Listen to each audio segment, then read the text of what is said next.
Court भी थे। इनके इंटीग्रेशन से राजस्थान हाई कोर्ट अस्तित्व में आया, यानी राष्ट्रीय एकता ये हमारे जुडिशियल सिस्टम का भी फाउंडेशन स्टोन है। ए फाउंडिंग स्टोन जितना मजबूत होगा, हमारा देश और देश की व्यवस्थाएं भी उतनी ही मजबूत होगी। साथियों, मेरा मानना है न्याय हमेशा सरल और स्पष्ट होता है, लेकिन कई बार प्रक्रियाएं उसे मुश्किल बना देती हैं। ये हम सबकी सामूहिक जिम्मेदारी है कि हम न्याय को ज्यादा से ज्यादा सरल और स्पष्ट बनाएं। और मुझे संतोष है कि देश ने इस दिशा में कई ऐतिहासिक और निर्णायक कदम उठाए हैं। हमने पूरी तरह से अप्रासंगिक हो चुके सैकड़ों कॉलोनियल कानूनों को रद्द किया है।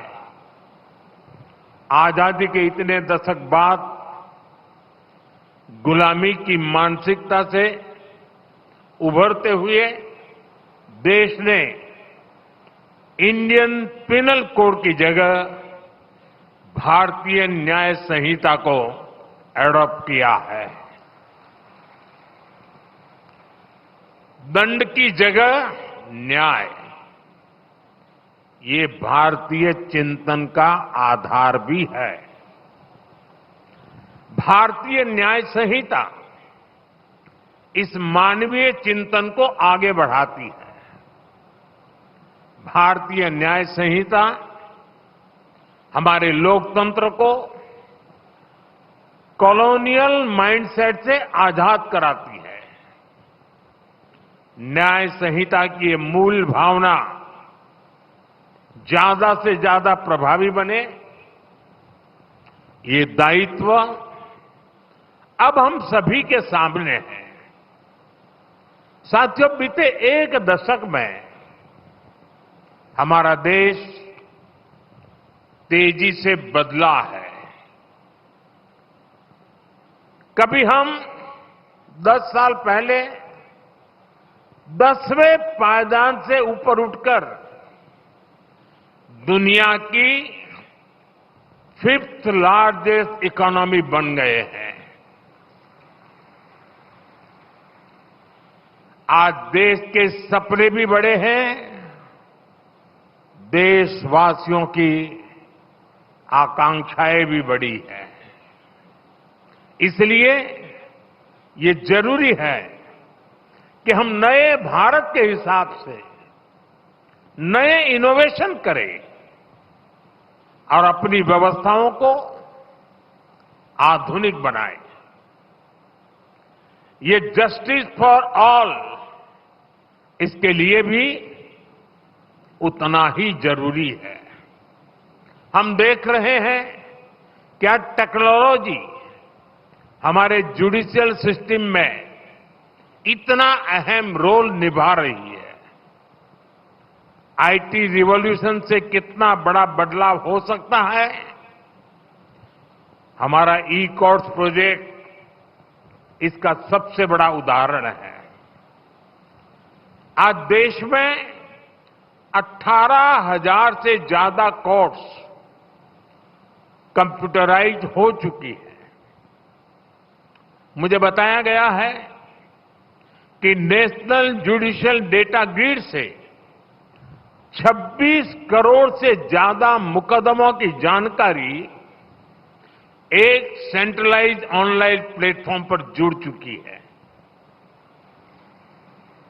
आज पूरे देश की 3,000 से ज्यादा कोर्ट कॉम्प्लेक्सेस और 1,200 से ज्यादा जेलें वीडियो कॉन्फ्रेंस से जुड़ गई है और मुझे खुशी है कि राजस्थान भी इस दिशा में काफी तेज गति से काम कर रहा है।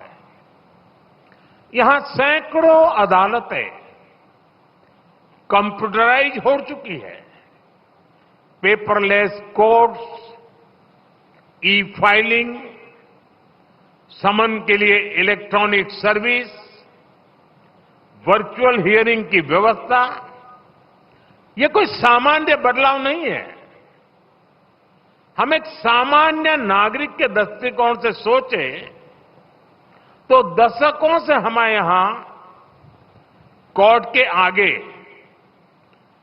चक्कर शब्द, कोई बुरा मत मानना,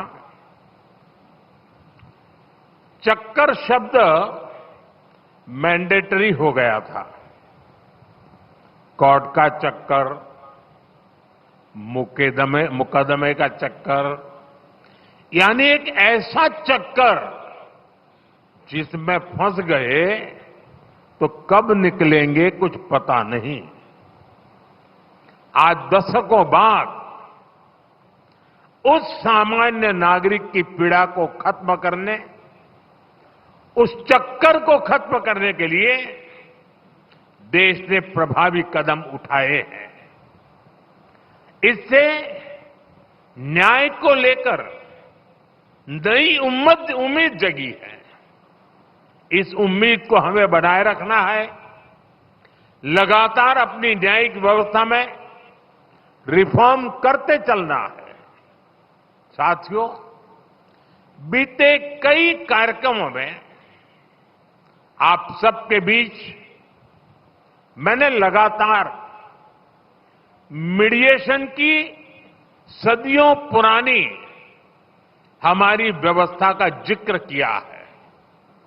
आज देश में कम खर्चीले और त्वरित निर्णयों के लिए ऑल्टरनेटिव डिस्प्यूट मैकेनिज्म बहुत अहम रास्ता बन रहा है। वैकल्पिक डिस्प्यूट मैकेनिज्म की ये व्यवस्था देश में ईज ऑफ लिविंग के साथ ही ईज ऑफ जस्टिस को भी बढ़ावा देगी।